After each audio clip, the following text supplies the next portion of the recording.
the beginning of December when we finished shooting. And I remember I said, I'm going to give the studio a Christmas present. I'm going to show you the picture at Christmas. I said, well, you just finished shooting. I said, wait. So 3 weeks after we wrapped, we showed them the picture at a screening at the studio at Paramount.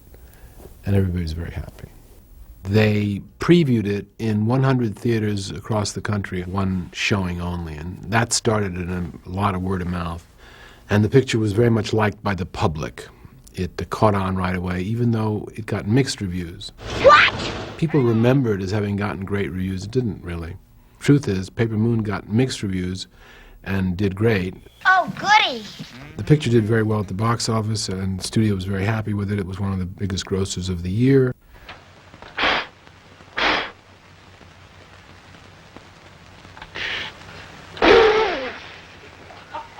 The picture got 4 Academy Award nominations for Best Screenplay from Another Medium, 2 Best Supporting Actress, Tatum and Madeline, and Best Sound. I didn't get nominated, and Ryan didn't get nominated, and photography didn't get nominated. We were all kind of disappointed about that. So I didn't go to the Oscars that year, feeling a little left out. Mose? Don't look. Hat. Mose? Wait a minute, wait till I say act. So I was home watching on TV when Tatum won and thanked Ryan and me, and I don't think either of us were there. Tatum was the youngest person ever to win an Academy Award. I think she still is. Mose, pay attention. What's the trouble? I seen something peculiar. What's that? That man in there, What man? sitting by the steps. Oh, God, I did it again. Cut. Okay. Our intent, all through the film, trying to be very simple, not too overcomplicated. it. I think we really achieved it, because now everybody's talking about this film. It's like a classic, everybody's favorite film. Name is Pray. Moses Pray. Tell him the Kansas Bible Company, he'll know. I'm sorry, but Mr. Morgan has passed on. One of the wonderful achievements that Peter did with this movie was that he was able to achieve a movie that was touching but not sentimental, and it was funny but without slapstick. And he was really able to touch a chord in people's hearts in a very moving way. And I think it was a great achievement. Tus trailers. Visita mi canal. Oh, that works? All I can say is that when I saw it, I thought it was a perfect film. I admire the people who made the film. I think, weren't they great? And then all of a sudden I realized I was one of them. You just realize that you were just so fortunate to be part of such an extraordinary film. Keep your sunny side up, up. I'm proud of the picture. I'm proud of everybody that worked on it. Everybody contributed a lot. It's a real team that made it. Are you pushing? Of course I'm pushing! I think the picture still works for audiences because there's nothing to date about it. It was already dated. It's sort of like a pre-shrunken shirt, Why don't you go play bingo or something? I don't want to play bingo. The movie itself was very much 1935 with some 70s actors.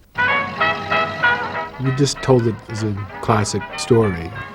And so it retains its simplicity and its honesty about the relationship between the father and daughter. You owe me $85.74. We were preparing the picture, and I suddenly stopped and thought, we're 1935, which is the middle of the Depression.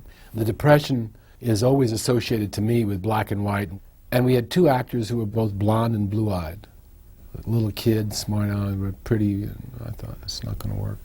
So I thought, I'm going to shoot this in black and white. I just think we're going to get the period a lot quicker, it'll work better. Orson Welles always referred to black and white as the actor's friend. Why, Orson? Because every performance looks better in black and white. There you are, Peter. You gotta be careful. No!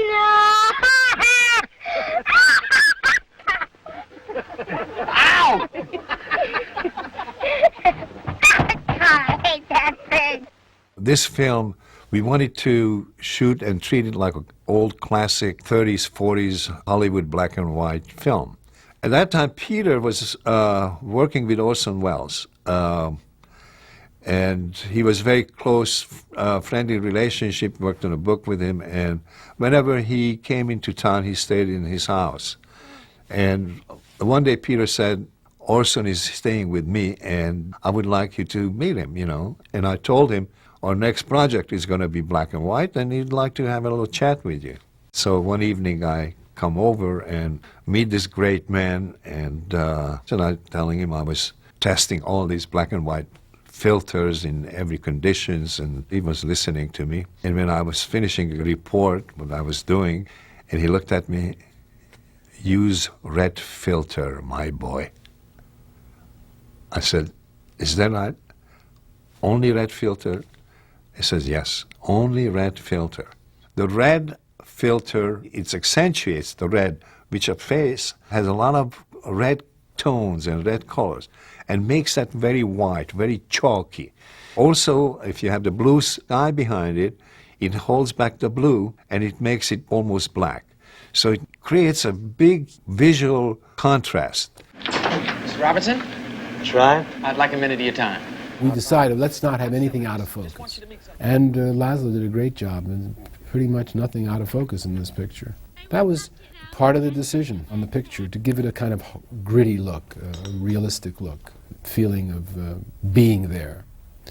And the compositions were all, with that in mind. Everything was going to be sharp. For example, I think you could see this in the train station scene where Ryan is buying a ticket, and you see behind the ticket taker, you see some little girls, and they're happy and playing and everything, and that's in the same shot. And because there's so much depth of field, they're in focus, so it has the full effect of what's happening. Rather than cutting to those little girls being happy, you see them in the frame. And when you cut around, you see Tatum in the background, and she's also in focus, but she's sad. So you get the effect of the two things with only 2 shots rather than 4. And it's telling the story. It's cutting in the camera, really.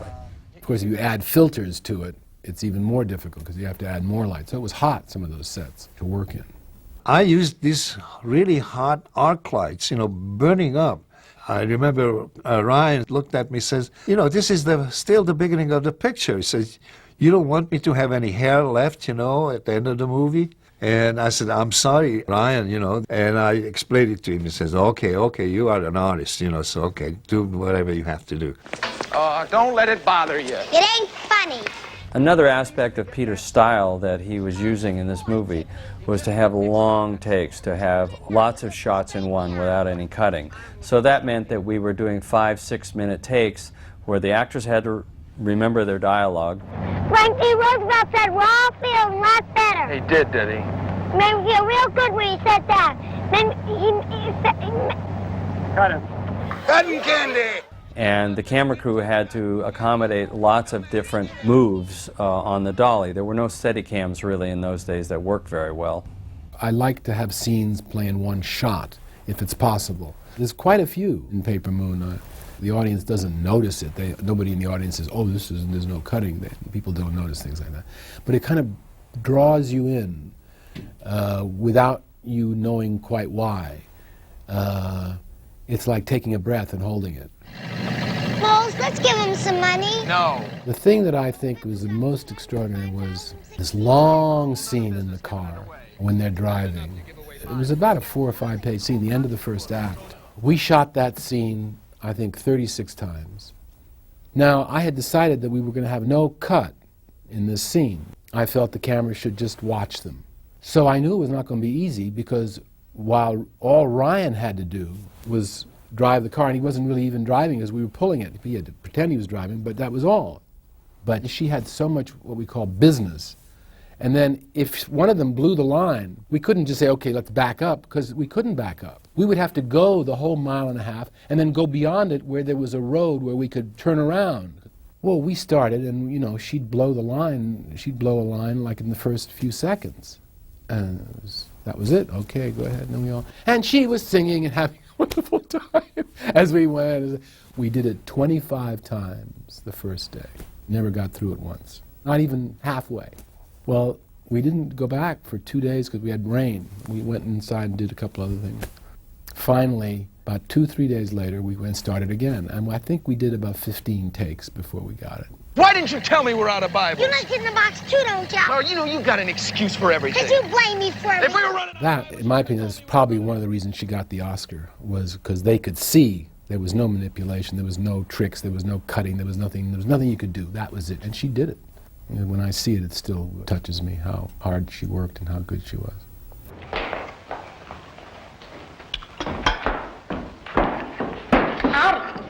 Howdy. What? Get the phone. Quite often these long takes would lead to great laughter. Y tus trailers, visita mi canal. Keep rolling, I got it. Keep rolling. I got it. We're still going. But Ryan usually suffered the most. I remember a scene in the downtown hotel where he had to eat about 1,000 waffles because Tatum kept walking up and forgetting her line. It wasn't really a very long scene, but she would walk up and he'd eat another waffle and she'd forget her line and laugh and go off, and we'd start again and he'd eat another waffle. And I do think he ate about 50 waffles. Howdy. Howdy. What you having? Waffles. I already ate. I had them too.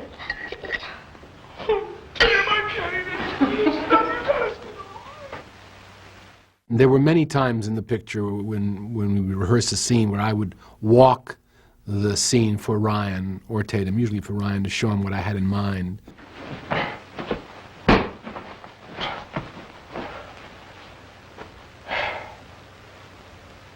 Look there. Aren't you going to go to sleep? Don't you want to hear Jack Benny? No. Because I started as an actor, I wouldn't know exactly how to tell him what to do. I'd have to sort of walk it myself and try it and play the scene as a way of figuring out what to do. You're too young to smoke. You'll set the whole place on fire.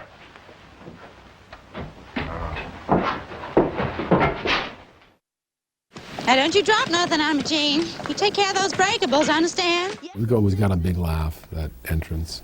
The first shot was very important that her breasts jiggle, because we wanted the audience to immediately say, okay, we get it. You know, he's attracted to her for, you know, at least 2 good reasons. All of the clothes of Madeline Kahn were designed by me and built at Paramount.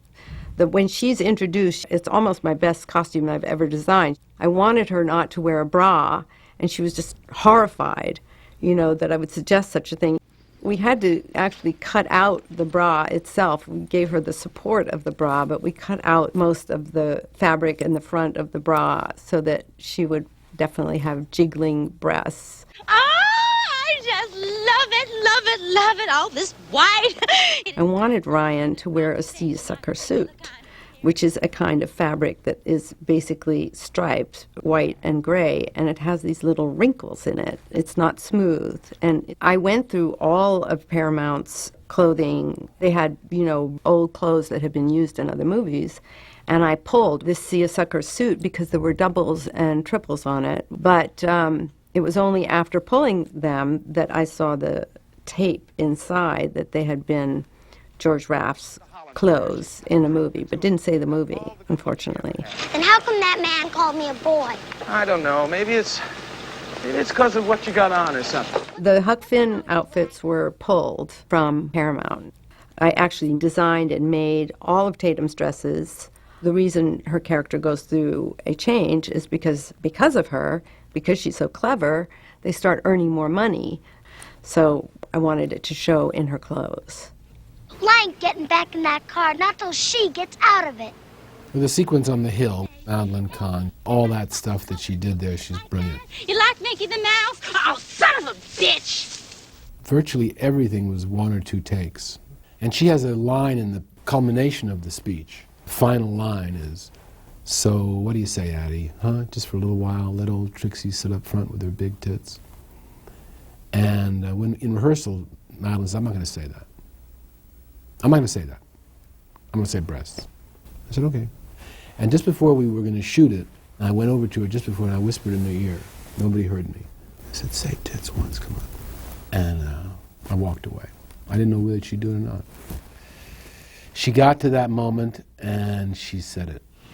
Let old Trixie sit up front with her big tits. And then her great moment is the way she looks embarrassed having said it. And that was Madeline, feeling it, because she'd never said it before. You want to get away from Miss Trixie, don't you? The second act was a kind of complicated romantic sequence, basically. I mean, it was a comedy romance and it became a triangle. You know, the father, the little girl, and the other woman. And Addie has to break it up. And she does what a woman will do sometimes, any means to get her man back. And she did. Don't knock, use a key. And she felt guilty about it, which we showed. All right, let's cut this ring around Rosie. Where's that? Tus tráilers. Visita mi canal. One day, Alvin Sargent and Peter Bogdanovich came to me and they said, there's a scene in the movie where the sheriff is looking for the money and it's hiding in plain sight. How can we have the money hiding in plain sight where the sheriff can't see it? What do we do? They came to me with the problem, and Paramount had the most beautiful old laces and velvets and silks and buttons, and I remembered this extraordinary brown lace, and the lace was quite intricate, and I realized that if I designed a hat for Tatum, which in my mind was the hat of her mother, I thought we could have the lace go around the hat, and then we could tuck the money right into the lace, where unless you were really looking for it, nobody would really know it was there. So the hat itself was designed as they were doing improvements on the script. So that's how that came to be, and they were very happy with my solution. There was a few stunts in the picture, some very good driving there, and Ryan insisted on doing all his own driving. And some of it was a little dangerous. One place, Tatum's up on the boxes, and he does a curve, and if those boxes hadn't been attached, which they were, she would have fallen off. And she screams, and that was all ad-lib. We didn't know it was going to do that. What's the matter? Damn bridge is the other way. What? Hang on. There's one action scene, which we did in one shot with the camera panning around, doing a 300, that was a 360-degree pan. When something like this comes up and the director says something, everybody gets very excited. I'm get very excited because there's a challenge. You know, how are we going to do this? You know, when I said, okay, let's find a focal point of this circle where the car is going to turn around. And I remember there were about 3 of us around the camera. We all had to walk around in a circle so they couldn't see us. Where you gonna go? Don't worry about me. I got plans, new ideas coming in every day. Get going. We were ready to leave Kansas, and we still hadn't figured out the ending.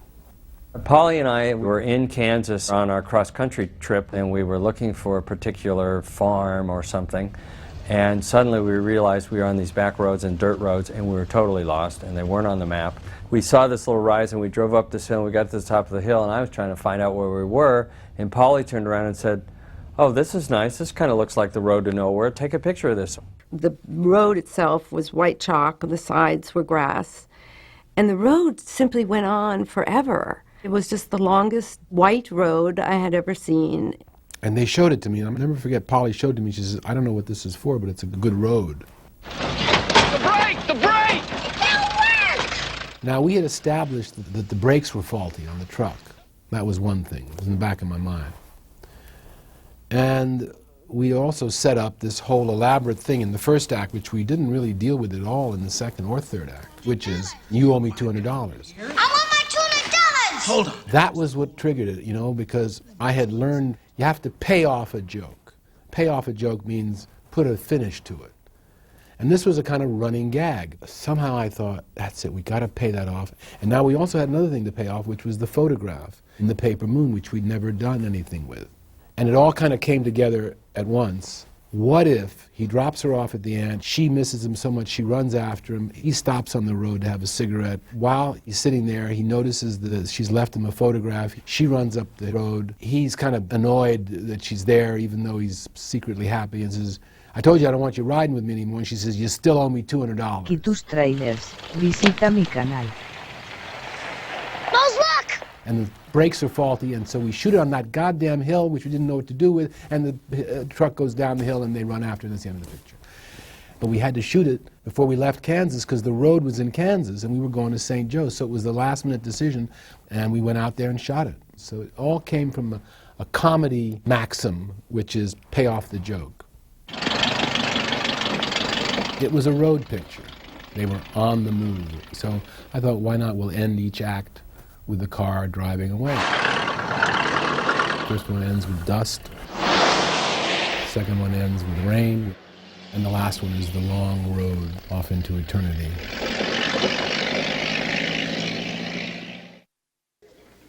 You my pa?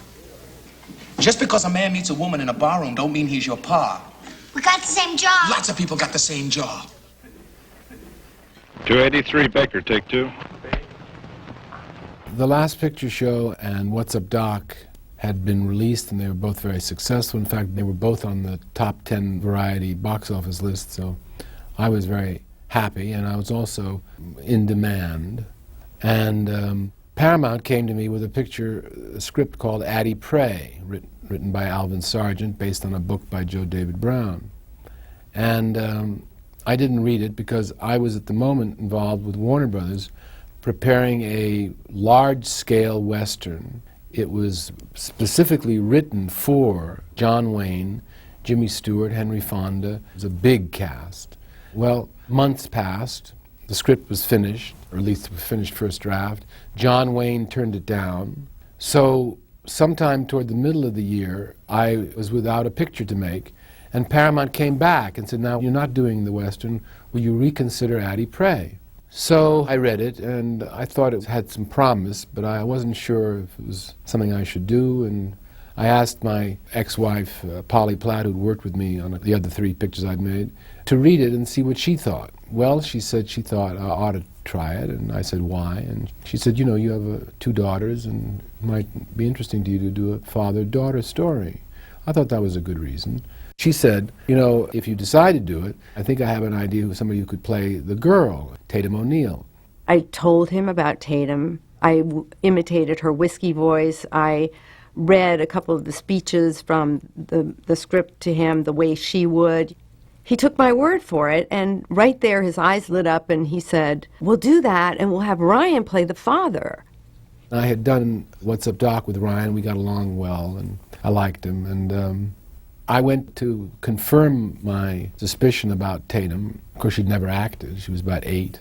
I went down to visit her down in Malibu, where Ryan was living. So I came in and met her, and she said, hello. And she has this deep voice, you know. And Ryan says, gee, you're looking good. You know, you ought to come out here to the beach and run on the beach, you know, it'd be good for you. And Tatum says, oh, Dad, he's not the type. Well, I looked at her and I said, well, now, why do you say that, Tatum? Why would you say that? And she said, oh, well, you never take your shoes off, or, you know, always keep your shirt on. And I looked at Ryan and I said, she'll do. And that's how she got the part. I thought if she was that mature to make such a correct call about me being a New York kid, she'd probably be all right. And that's what happened. So then we talked to Paramount, and I said, we want Ryan and Tatum O'Neal. We went around and around about it, and I said, well, I'm going to do it with them or I'm not going to do it. Aquí tus trailers. And we Visita mi canal. That's how it got started. How come you're taking me? Huh? How come you're taking me? Alvin Sargent, who was the screenwriter on the picture, we had a long meeting. When it was over, he said, I just want you to know that you made the archetypal director's remark. I said, really, what did I say? He said, you said, Alvin, it's a very good script, it just needs a total rewrite. And I guess we did give it a total rewrite, but not entirely. But the script began in a movie theater where Addie is watching Shirley Temple on the screen, and somebody comes and tells her, Addie, your mother died. Well, I thought, you know, let's just go to the funeral.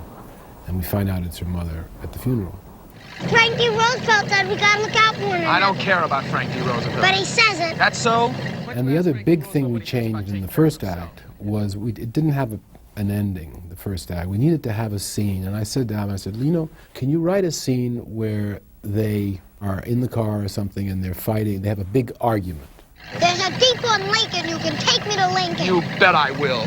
And then they make up, and then they're closer than ever, and that's the end of the first act. And you sort of get, okay, they're gonna go on together. Let's go! Hurry up, Doctor. This baby's got to go winky-tinky. There was a big section in the book about Trixie Delight, and the whole thing about meeting Trixie and him getting infatuated with Trixie, and then Addie maneuvering her out of the picture and all that at a hotel. All that was not in the script, and I said, let's take that whole sequence and let's make that the second act. Come on. The whole last half of the book was Addie at a house with an older woman, and it's a whole other story. We didn't want to use any of that. So we didn't have an ending. And we went to Kansas to shoot without really an ending that anybody was that happy with, which is always a little nerve-wracking, but that's how we started shooting with that kind of situation. What I do when I'm doing a period picture, I always look to see what songs were popular in that year and the preceding few years. And since I had zeroed in on 1935, I looked at a lot of song titles, and I have this book that has a list of all these songs. I come across a song title, It's Only a Paper Moon, written by Harold Arlen and Yip Harburg, who wrote Over the Rainbow. It's Only a Paper Moon, and I saw that title, and for some reason those two words, Paper Moon, just jumped out at me. And I thought, that's a good title. I didn't like the title, Addie Pray. It was the name of the book, and I didn't like it. It sounded like a snake or something. So I suggested this to Paramount. I said, I think it was Frankie Blount. So I said, don't you like this title, Paper Moon? He said, what does that mean? I said, well, it's better than Addie Pray. He said, well, Addie Pray was a bestseller. I said, how many copies did it sell? He says, 100,000 copies in hardcover. I said, well, boy, if we get 100,000 people to see the picture, we're really going to have a hit. He said, all right. He said, let's not talk about it right now. And I was kind of troubled, and I was friendly with Orson Welles, and he was at that time in Rome. So I called him up in Rome, and I said, Orson, can you hear me? Yes. What do you think of this title? Paper Moon. There was a pause. And then he said, that title is so good, you shouldn't even make the picture, just release the title. So I called Alvin Sargent, who was the screenwriter on the picture. I said, Alvin, remember those cut-out paper moons they used to have in carnivals? You know, you sit in the moon, have your picture taken. I said, Polly has a photograph of her father sitting in one of those paper moons. He said, yeah. I said, well, we've already got a carnival scene in the picture. Let's add a scene where she wants to have her picture taken in the paper moon and he doesn't want to do it, something like that. He said, why? I said, well, then we can call the picture Paper Moon and nobody will wonder why. He said, okay. And that's how we got the title. And of course, when the book was reissued, at that time, it came out as Paper Moon. Hey now, I thought you were going to sit in the moon with your pa. He ain't my pa. I think one of the things that Peter liked about how they made films in the old days was that it used to be sort of a ensemble cast, an in-house cast that were used from movie to movie, sort of a theater group of people that were like a big family. And certainly we started doing that on Last Picture Show and on What's Up Doc, and we brought almost all the same actors from What's Up Doc into Paper Moon, and then of course we added Tatum. Now come on down to the car and let's all be friends. You see me smile, come on, let's be Dear friends. Madeline Kahn, she'd come to see me when I was casting What's Up Doc, and I went to New York to see some actors. I just met with her and I thought she was just funny. And she kept saying, why are you laughing? I said, well, you're funny. She said, well, I am. And she didn't realize how funny she was. So she was introduced to the screen on What's Up Doc, and she was very successful in that. And then when we added Trixie Delight to the movie, she was my first choice. We didn't read her. We just said, you want to play this? She said yes, and that was that. Everything's going to be all right. You just let me do the talking. John Hillerman, he and I knew each other from when I was 18, way back in New York. We'd both worked at Joe Papp's New York Shakespeare Festival in Central Park. We were both sort of glorified extras. And he played the teacher in The Last Picture Show, and then he played the hotel manager in What's Up Doc. And those were his first two pictures. I thought he'd be right to play the bootlegger, and then since the bootlegger and the sheriff, they were brothers, I had the idea to have the same actor play both parts. Where you heading? We shot those two sequences a few weeks apart so he could lose the weight. He had to really gorge himself to gain weight for the bootlegger, and then he had to work like hell to lose the weight. Tus trailers. Let's go. Visita mi canal. Make him say K-Fro, Leroy.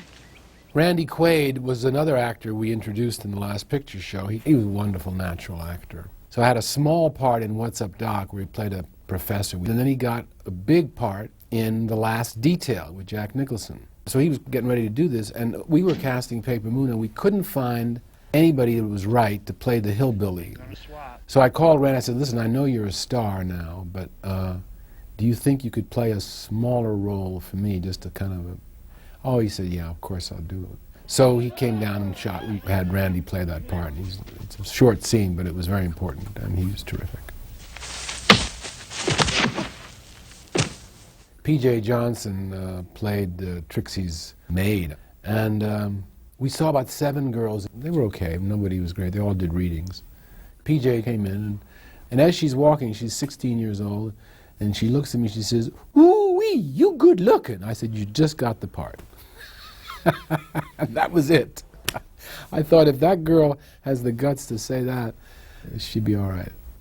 Well, I'm gonna have to be going. It's a long way to St. Louis. Where are we now? We just left Plainville. Me and my little girl are going to St. Joe. You gotta go through Paradise and Waldo and Luray and Luray, Lucas huh? and The book was set in the Deep South. Polly and I talked about it, and we thought maybe it'd be a good idea to move it from the South, which sort of was a little bit had been done a lot.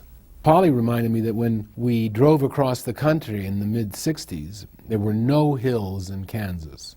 And so we thought it'd be interesting to shoot a picture in Kansas because it's so flat. So we thought maybe we'd move the whole thing to the Midwest. I never forgot the landscape of Kansas and how lonely and how evocative it was. It was America with the weathered barns and these houses out in the middle of nowhere that had once been farmhouses. There were no trees anywhere. So I remembered this extraordinary landscape. And instead of looking for locations in the Deep South, Polly and the associate producer, Frank Marshall, who went on a location scout to Kansas and then eventually Missouri, and that's where we ended up shooting the picture. One of the great things about the towns that we were visiting is that they were untouched. It was important for us to find them, obviously, in a place that we could get to within an hour, and they were laid out in Kansas. I remember they were laid out on grids. It was very easy to figure how far away these towns were. So we picked our one base in Hays, Kansas for all of the traveling farm stuff and small town stuff, and then we picked St. Joe, Missouri as our big city locations. Come on. Where are we going? We're gonna get us some fancy new outfits with this money you got from your Aunt Helen. All the stores were created. There were empty buildings. And we were able to collect, you know, counters and glass cases and so on and so forth. We literally had to build, not the exterior, but we had to build the interior of all of those shops.